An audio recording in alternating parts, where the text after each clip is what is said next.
This looks like a perfectly nice breakfast. It's healthy, it's wholesome, and possibly even tasty. But it's so normal, it's so everyday. It's so boring, like my regular everyday car. Time to spice this up.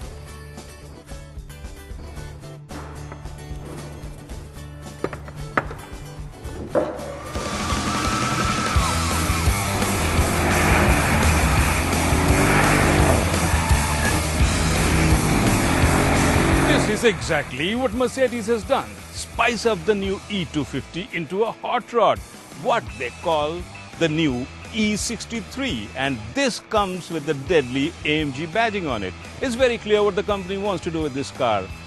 Give you a driving experience that you never ever had.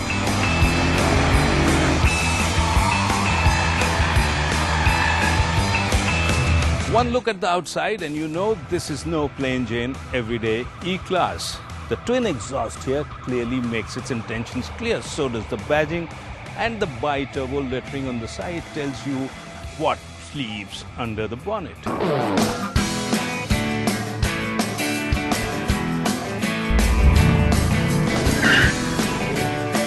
The long bonnet houses a 5.5-litre V8 bi-turbo, which at the blip of a throttle churns out a mind-blowing 557 horsepower and an unbelievable 720 Newton meters of torque.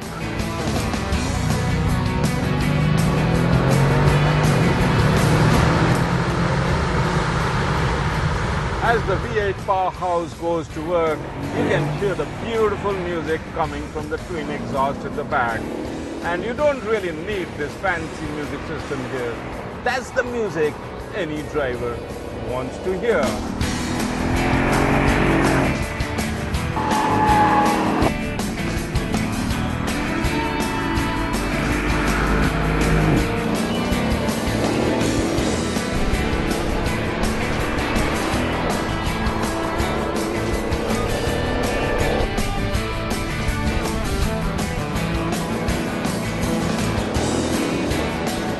Acceleration is absolutely linear, and it gets to the 100-kilometer mark in just about 4.2 seconds with a top whack of 320 kilometers on the meter, but actually it's electronically controlled to only 250 kilometers for safety reasons. This performance puts it straight into the supercar league.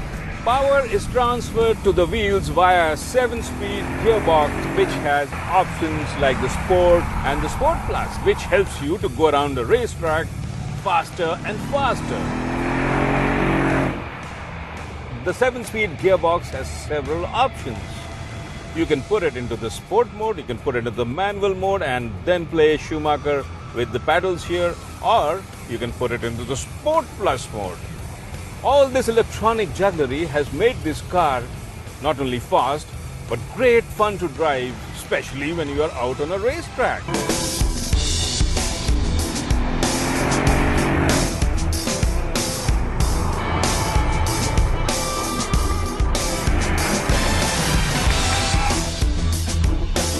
The handling is very unlike any Mercedes I've ever driven before. Put the car into the Sport Plus mode and the suspension stiffens up.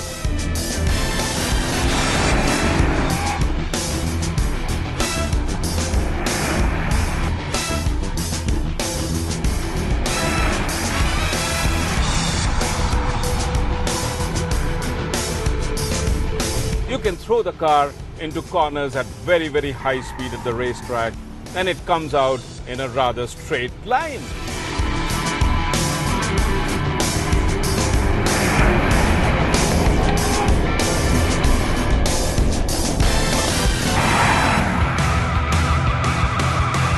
This is what happens when you add a little bit of spice to your life. A regular road-going car becomes a fire-spitting monster. If you have the money and a spirit of adventure, then you must take a close look at this. Because this is a car which has a dual role. You can play a race car driver on weekends as well as get ferried to office in style on a regular basis. But this is going to cost you something like rupees 80 lakhs more. This cost about 1.2 crores in Delhi, ex-showroom, while the regular E-Class is about 50 lakhs. Whether it's worth the money or not, I'll let you decide. But in case you decide to park this in your garage, I'm sure you're going to bring home a lot of excitement.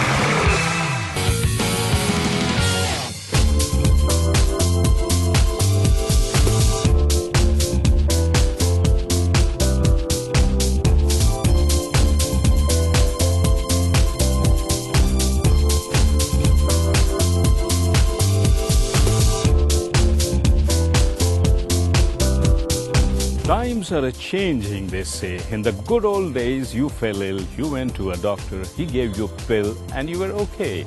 But these days, you have to first figure out which kind of a doctor you want to see before you get the right pill. Ditto, same story if you want to buy a motorcycle. You are surrounded by so many choices. People ask you what kind of a bike you want. You want an economy bike, you want a commuter bike, you want a sports bike, you want a naked sports bike, or you want a cruiser. I am confused, so I'm going to do something. Now I am going to wave my magic wand and make some of them disappear. Well, this is much better. We are left with two cruisers now, which we are going to ride now.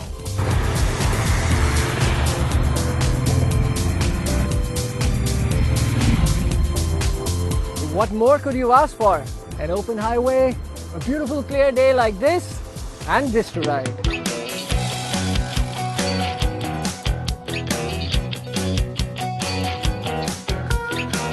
Now this is the Suzuki Intruder, one of the most popular cruising bikes in the Indian market today.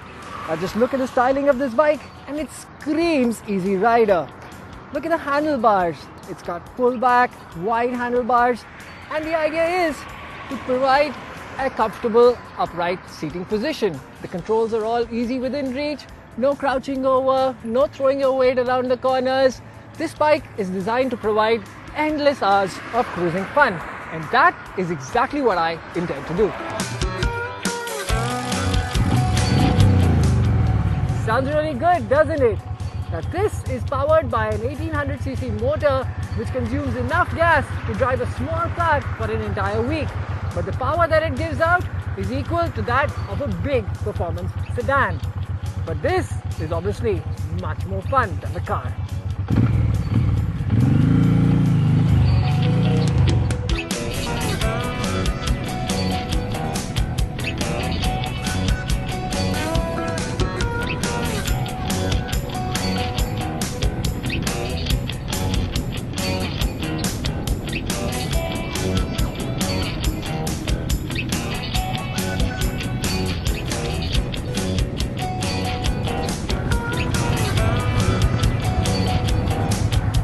On a bike is a popular pastime in many parts of the world, but in India it's just about catching up now simply because we're getting both the bikes and the highways.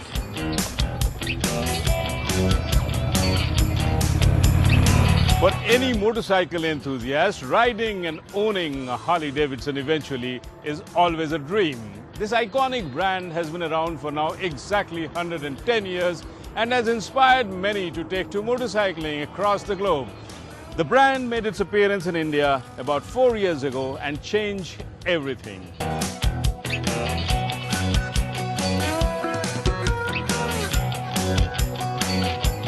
Harleys have never been about power, performance, or even going fast.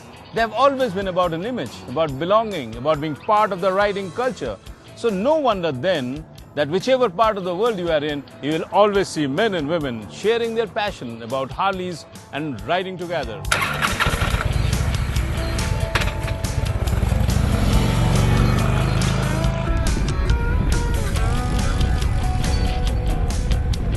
I am going to go cruising on this Harley today, the big one, the Road King. This is powered by a 1690cc engine and gives out 104 PS as peak power. This is really a typical Harley, big, beautiful and lots of chrome in it and a huge road presence. The Harley-Davidson brand has created its own cult the world over, and the most popular are the cruisers. The Road King is the range topper from Harley in India and costs a mind-blowing rupees 23 lakhs here and is imported as a completely built-up unit.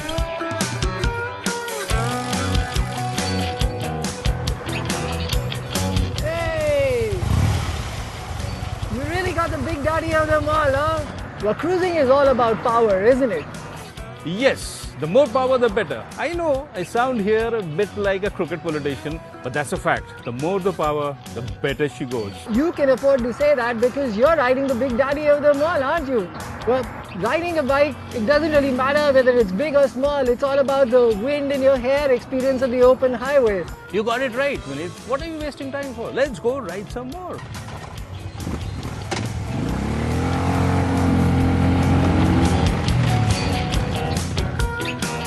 The Suzuki Intruder and the Harley come from different origins, and while the Harley has a long history and will appeal to all those who are looking to be part of the American dream, the Suzuki Intruder with its easy revving motor and brilliant modern day look and lighter body weight makes for a perfect riding companion. The Suzuki Intruder is more about performance, while the Harley is about image and being part of the heritage.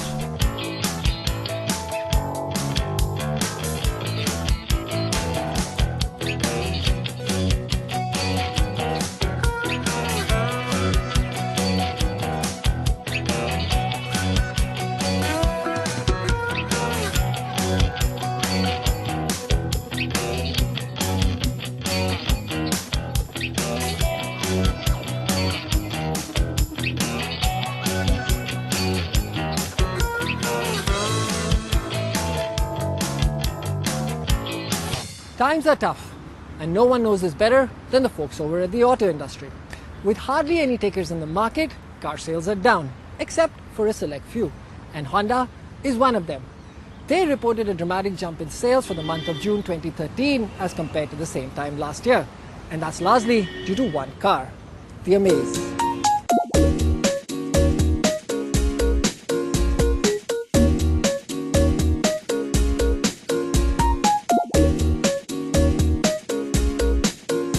If this car looks a wee bit familiar, that's because this is the sedan variant of the Brio.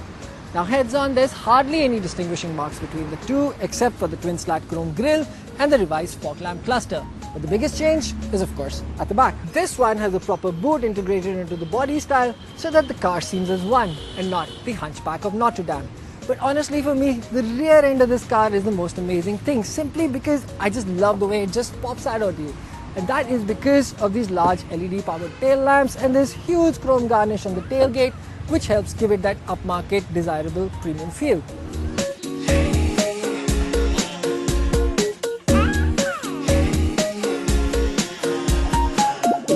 The interiors look inviting, and the combination of this tritone black, beige and brown on the dashboard gives it a totally unique feel. The seats themselves are beige along with the door panels, and that just adds to giving it a little more upmarket feel. The seats look big and comfortable, and the cabin definitely has enough space to accommodate 5 full-grown adults in relative comfort. Now all this stuff is great, but the reason why people are gung-ho about the Amaze is because it comes with Honda's first ever diesel engine.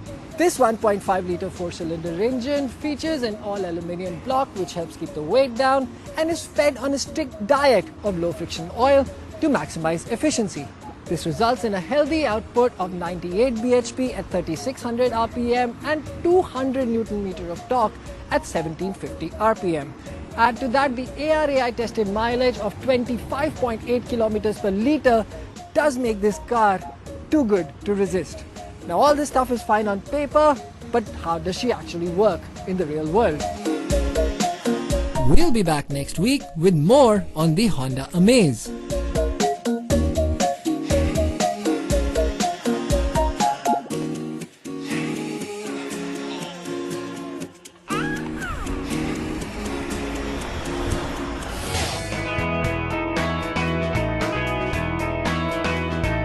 early morning and we are rolling out of Delhi. We are on our way to Nainital, Bhimtal, Sattal and Nokuchiatal, the Lake District of Uttarakhand. Our first stop would be Nainital, a distance of approximately 300 kilometers from Delhi, and we should be there in about 6 hours' time. We will pass through the towns of Hapur, Muradabad, Rampur and Haldwani before we get onto the hills.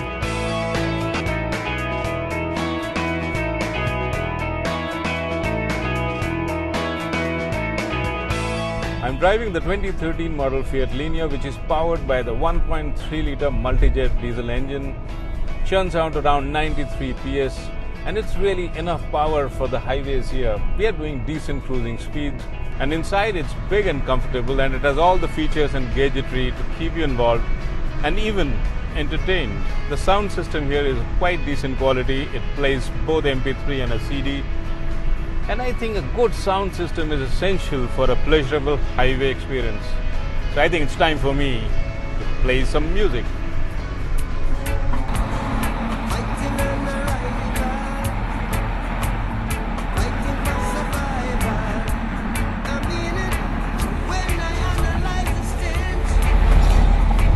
For me, it's a matter of great pleasure to be on the highway. And the monsoon season, I think, is one of the best times to be here because there is no holiday crowd and the roads are completely empty.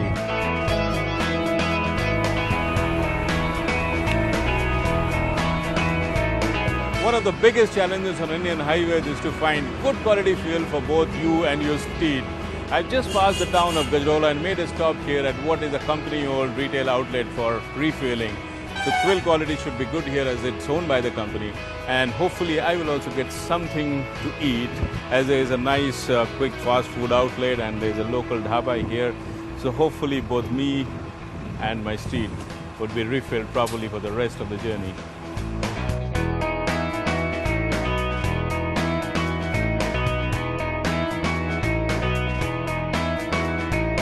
I'm almost at the halfway mark and about to cross the Muradabad bypass.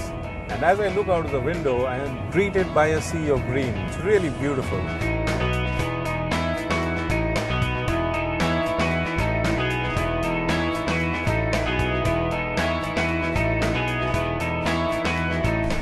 I've been driving for almost 4 hours now, and now I've started climbing. Finally, the mountains. It's raining, it's misty, and it's just divine. The right time to drive on the hills. The Linea so far has been a very good companion. She drove very well on the highway, returned very good fuel average, and now on the hills, she is very confidently cornering. The suspension is set up so right. There's a pleasure to drive the car both on the highway and the hills.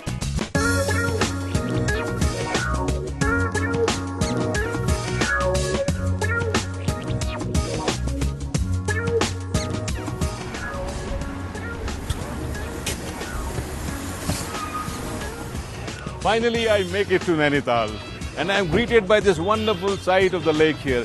It's a little bit rainy here and wet, but that's the fun of monsoon.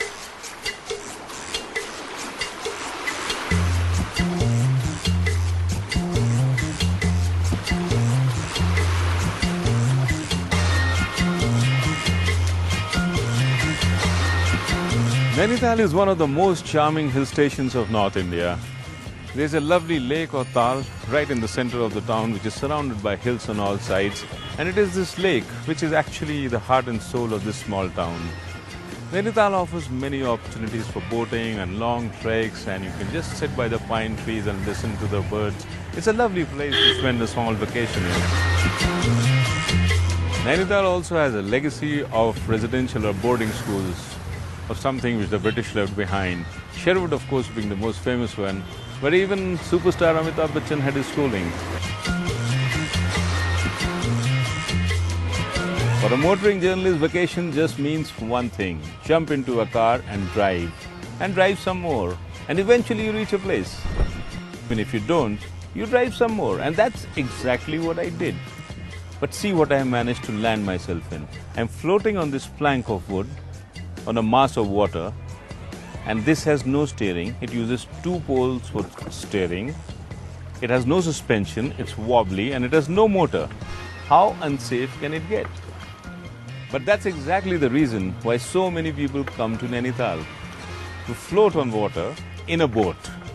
And they find this experience very, very pleasurable.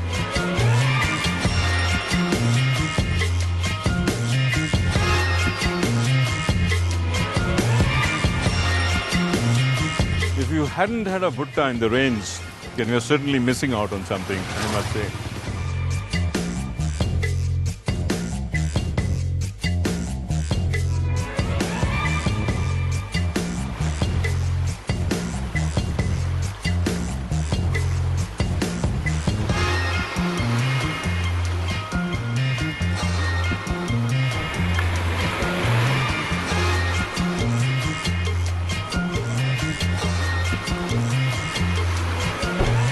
I'm at one of the highest points in Nainital, and I have a lovely aerial view of the lake behind me, and I'm surrounded by pine trees and chirping of the birds.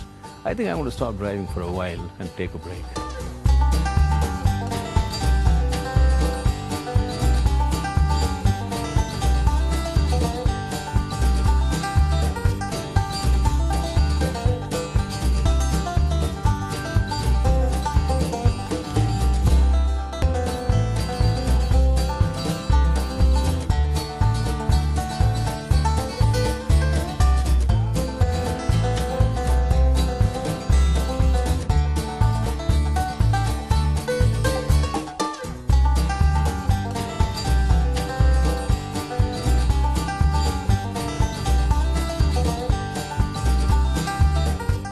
The hill towns are well known for their short evenings. The hyperactivity of the dusk quickly recedes into the silence of the night, and before you realize you are in the quiet arms of the brooding mountains and perfect silence. Well, I had quite a nice time in Nainital. It's a beautiful city, it's a charming little place with a lake which lends its absolute charm for any visitor.